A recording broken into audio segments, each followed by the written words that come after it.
Okay, this says given that the measure of angle 1 is equal to the measure of angle 2, what can you conclude about the lines LM and N? Well, first of all, we have to take note of something that is not uh, stated up here, but that we can see, which is this. These lines are parallel. Okay?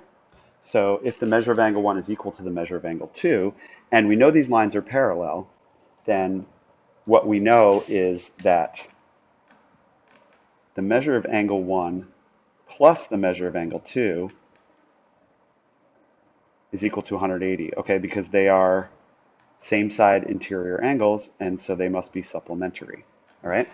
And if we already know, because it was given to us, that the measure of angle 1 is equal to the measure of angle 2, then we can say that replacing measure of angle 1 here with what it's equal to, we can say the measure of angle 2 by substitution plus the measure of angle 2 equals 180.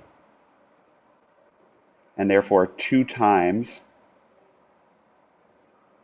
the measure of angle 2 equals 180 means that by dividing by 2,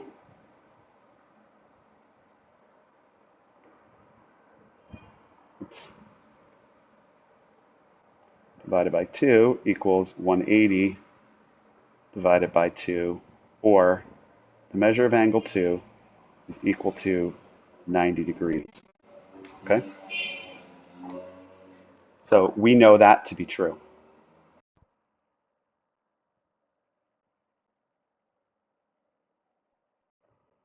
Okay? We know that to be true.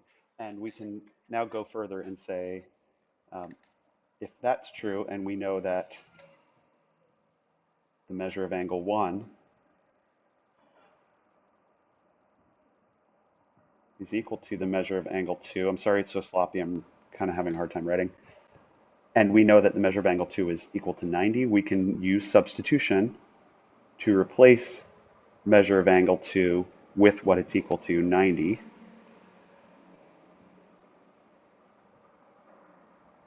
And now we know that the measure of angle 1 is also equal to 90. Okay, so we've got both of those angles are right angles.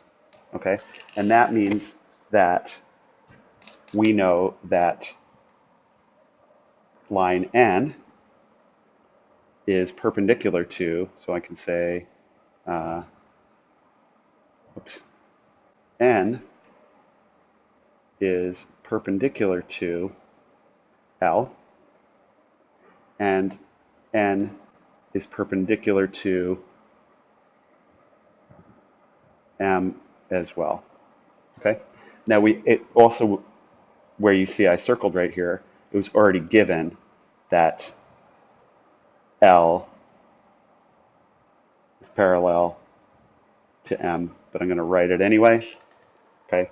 And we know that relationship between all of those lines. So essentially that's what they were really asking, is what's the relationship among all of the lines. And so we know these to be true.